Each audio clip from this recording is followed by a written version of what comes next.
name up in lights. He just wants to be heard, whether it's the beat of the mic. He feels so unlike everybody else, alone, in spite of the fact that some people still think that they know. But no, he knows the code. It's not about the salary, it's all about reality and making some noise, making a story, making sure his click stays up. That means when he puts it down, Tox picking it up. Let's go. Who the hell is he anyway? He never really talks much, never concerned with status, but still leaving him starstruck. Humble through opportunities given despite the fact that many misjudge him cause he makes a living from writing raps. Put it together himself, got a picture connects, never asking for someone's help or to get some respect. He's only focused on what he wrote, his will is beyond reach, and now it all unfolds, the skill of an artist. This is 20% skill, 80% beer, be 100% clear, cause Ryu was ill. Who would've thought he'd be the one that set the West in flames? And I heard him wreck it with the Crystal Method, name of the game. Came back, dropped Megadeth, took him to church. I like Bleach, man. Ryu had the stupidest verse, this dude is the truth. Now everybody giving them guest spots and stocks through the roof. I heard he f***ing with that stock.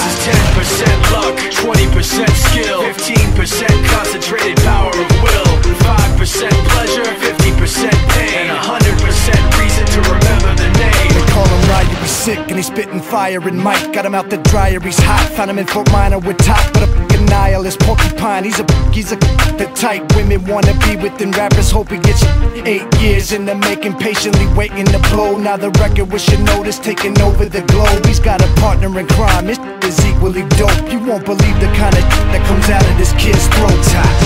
He's not your everyday on the block. He knows how to work with what he's got, making his way to the top. He often gets a comment on his name. People keep asking him, was it given that birth, or does it stand for an acronym? No, he's living proof. Let him rock in the booth. He'll get you buzzing quicker than a shot of vodka with juice. Him and his crew are known around as one of the best, dedicated to what they do and give 100%. Forget Mike, nobody really knows how or why he works so hard. It seems like he's never got time, because he writes every note and he writes every line. And I've seen him at work when that light goes on in his mind. It's like a design is written in his head every time, before he even touches a key or speaks in a rhyme. And those other fellas he runs with, the kids that he signed, ridiculous, without even trying. How do they do it? This is 10% luck, 20% skill, 15% concentrated power of will, 5% pleasure, 50% pain, and 100% reason to remember.